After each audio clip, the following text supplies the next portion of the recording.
उसकी शादी को 12 बरस बीत चुके थे। उसको 2 बेटे थे और घर में खुशियां ही खुशियां। मगर कहा जाता है कि इस दुनिया में सुखी वही रह सकता है जिसका मन उसके बस में हो, मगर प्रीति का मन उसके बस में नहीं था। शायद यही कारण है कि वह शादीशुदा होने के बावजूद भी अपने पति के रिश्ते के भांजे को दिल दे बैठी। मगर उस वक्त प्रीति को कहां ही यह मालूम होगा कि समाज और परिवार की मर्यादाओं को लांघकर जो एक गलत कदम वह उठा रही है, वो एक गलत कदम 2 हंसते खेलते परिवारों को पूरी तरह तबाह कर देगा। नमस्कार, आदाब दोस्तों, मैं आपका साजिद सैफी हूं और आप हमारी खास पेशकश बेपर्दा देख रहे हैं। और बेपर्दा में आज बात बुलंदशहर की उस सच्ची घटना की, जिस घटना में यदि पुलिस अधिकारी मृतक की पोस्टमार्टम रिपोर्ट ठीक से नहीं पढ़ते तो कातिल इस हत्या को हादसे का रूप दे चुके थे।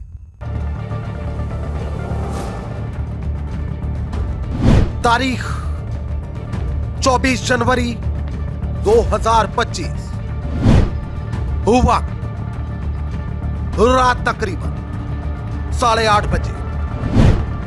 स्थान चोला, बुलंदशहर, यूपी। ये वो समय था जब थाना पुलिस रात को क्षेत्र में गश्त करने की तैयारी में जुटी थी और ठीक उसी समय डायल 112 पर एक सूचना प्राप्त होती है।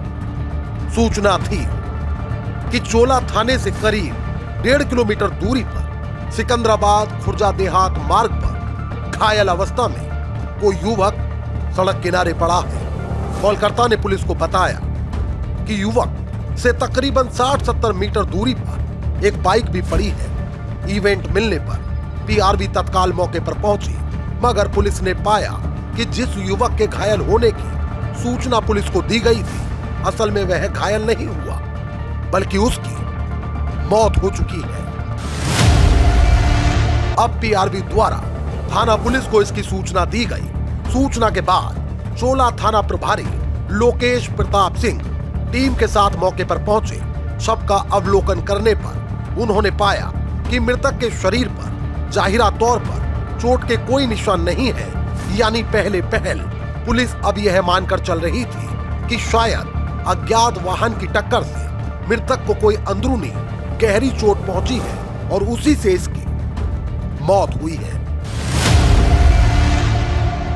खैर, अब सबसे पहले पुलिस के लिए मृतक की पहचान करना जरूरी था, लिहाजा उसके लिए मृतक की जामा तलाशी की गई। मगर छानबीन के दौरान पुलिस को मृतक की जेब से ऐसा कोई दस्तावेज नहीं मिला जिससे उसकी शिनाख्त हो सके। अब पुलिस ने एक और तकनीकी माध्यम का सहयोग लिया। दरअसल पुलिस ने घटना स्थल पर मिली स्प्लेंडर बाइक का नंबर ट्रेस किया। यह बाइक बुलंदशहर नगर के साठा निवासी गौरव के नाम पर मिली। अब जहां पंचनामा की कार्रवाई के बाद शव को पोस्टमार्टम हाउस भेजा गया, तो वहीं पुलिस की एक टीम दर्ज किए गए पते पर पहुंची। हादसे का शिकार हुए व्यक्ति की तस्वीर गौरव के परिवार को दिखाई गई तो परिवार में कोहराम मच गया। चूंकि हादसे का शिकार हुआ व्यक्ति कोई और नहीं बल्कि खुद गौरव था। सवाल है कि गौरव चोला क्यों जा रहा था और आखिर वह कौन सा वाहन है जो हादसे के बाद हादसा स्थल से बआसानी फरार हो गया। ऐसे कई बुनियादी सवालात थे जिनके जवाब तलाशना पुलिस के लिए अति आवश्यक था। खैर, पोस्टमार्टम के बाद हिंदू रीति रिवाज से गौरव का अंतिम संस्कार किया गया, जबकि अब तक गौरव का परिवार और पुलिस यही मानकर चल रही थी कि सड़क दुर्घटना में गौरव की मौत हुई है। मगर सच इससे कहीं ज्यादा, बहुत ज्यादा डरावना था। असल में गौरव की मौत सड़क हादसे में नहीं बल्कि उसको कत्ल करके एक खौफनाक हत्याकांड को हादसे की शक्ल दी गई थी। कौन है गौरव के कातिल और उसे क्यों कर मौत के घाट उतारा गया, कहानी के इस पहलू पर हम जल्द वापस लौटेंगे, मगर उससे कबल गौरव की पारिवारिक पृष्ठभूमि पर नजर डालते हैं। दरअसल 32 वर्षीय गौरव एक गैस एजेंसी पर हॉकर था। उसके अलावा परिवार में उसके 2 बड़े भाई हैं। एक बड़े भाई गौरव और अपनी मां के साथ उसी घर में रहते हैं, जबकि दूसरे भाई शहर की एक दूसरी कॉलोनी में घर बनाकर रहते हैं। गौरव की शादी को 12 साल का वक्त बीत चुका है और उसके 2 बेटे हैं, जबकि गौरव की मौत के बाद अब उसकी पत्नी ने अज्ञात वाहन चालक के खिलाफ हादसे की रिपोर्ट दर्ज कराई है। मगर ये कहानी उस वक्त सिर के बल खड़ी हो गई जब गौरव की पोस्टमार्टम रिपोर्ट बुलंदशहर पुलिस के आला अधिकारियों की टेबल पर पहुंची। दरअसल उसमें सामने आया कि गौरव की मौत दम घुटने से हुई थी, यानी गौरव की मौत हादसे में नहीं बल्कि उसकी तो गला दबाकर हत्या की गई है। अब तक पुलिस यह तो जान चुकी थी कि गौरव की हत्या हुई है, मगर हत्यारे कौन है यह पता लगाना अभी बाकी था। लिहाजा हत्याकांड की गुत्थी सुलझाने के लिए बुलंदशहर एसएसपी श्लोक कुमार द्वारा सीओ सिकंदराबाद पूर्णिमा सिंह की निगरानी में एक टीम का गठन किया गया और फिर जब तकनीकी माध्यमों से इस हत्याकांड की कड़ियां जोड़ी गई तो एक ऐसा खुलासा हुआ जिसने सभी को हैरत में डाल दिया। दरअसल गौरव की हत्या किसी और ने नहीं बल्कि उसके खुद के रिश्ते के भांजे ने अपने साथी के साथ मिलकर की थी। इतना ही नहीं, इस हत्याकांड की साजिशकर्ता गौरव की खुद की बीवी थी। मगर क्यों, यह जानने के लिए आप आगे भी हमारे साथ बने रहिए। दरअसल बुलंदशहर कोतवाली देहात क्षेत्र के खेतलपुर भैंसोली गांव निवासी निमेश मृतक गौरव का रिश्ते का भांजा था। वह अक्सर गौरव की मौजूदगी और उसकी गैर मौजूदगी में उसके घर आया जाया करता था और इसी बीच गौरव की पत्नी प्रीति और उसके रिश्ते के भांजे निमेश के बीच अवैध संबंध स्थापित हो गए। मगर इनका ये गोपनीय रिश्ता ज्यादा दिन छुपा नहीं रह सका और गौरव ये जान गया कि उसकी पत्नी अक्सर उसके पीठ पीछे उसके भरोसे को तोड़ती है। बस फिर क्या था, अब गौरव इन दोनों के मिलने का विरोध करने लगा। मगर बदवक्त गौरव कहां जानता था कि अब उसकी पत्नी तो इतने आगे बढ़ चुकी है कि वह निमेश के साथ के लिए अपने खुद के पति को ही हमेशा के लिए रास्ते से हटा देगी। दरअसल गौरव को पत्नी प्रीति और भांजे निमेश के रिश्ते की भनक लग चुकी थी। उधर निमेश और प्रीति अब साथ रहना चाहते थे। जहां गौरव चाहता था कि ये दोनों लोग मुलाकात करना बंद कर दें, तो वहीं गौरव की खुद की पत्नी प्रेमी भांजे के साथ मिलकर अवैध संबंधों में बाधा बन रहे पति को ही हमेशा के लिए रास्ते से हटाने का प्लान बना रही थी।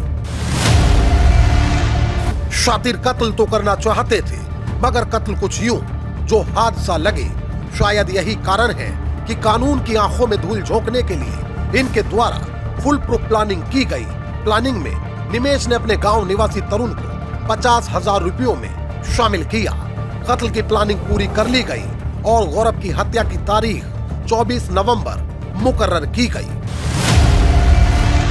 षड्यंत्र के तहत 24 जनवरी को शाम करीब 5 बजे निमेश ने कॉल करके गौरव को बुलंदशहर देहात थाना क्षेत्र के गांव खेतलपुर भैंसोली गांव के बाहर बने फार्म हाउस पर बुलाया। अभागा गौरव नहीं जानता था कि निमेश से उसकी ये मुलाकात आखिरी मुलाकात होने जा रही है। वह बिना कुछ सोचे बताए गए स्थान पर पहुंच गया, जबकि वहीं निमेश और तरुण ने मिलकर गौरव की गला दबाकर हत्या कर दी। इसके बाद ये उसके शव को i10 कार में रखकर चोला की ओर ले गए, जबकि इस दौरान ये लोग उसकी बाइक को भी साथ ले गए।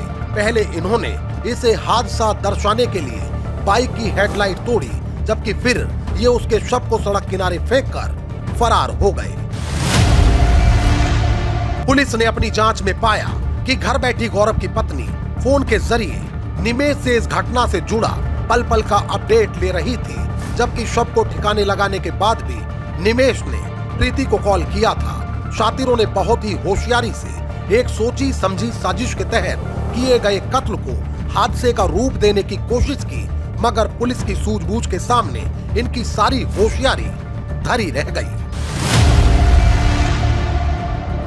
क्योंकि पुलिस ने शातिर पत्नी, कातिल भांजे और षड्यंत्र में शामिल उसके लालची साथी को न केवल गिरफ्तार कर लिया बल्कि घटना में इस्तेमाल की गई कार, मृतक का मोबाइल फोन और तमंचा बरामद करते हुए इन सभी शातिरों के चेहरे बेपर्दा कर दिए।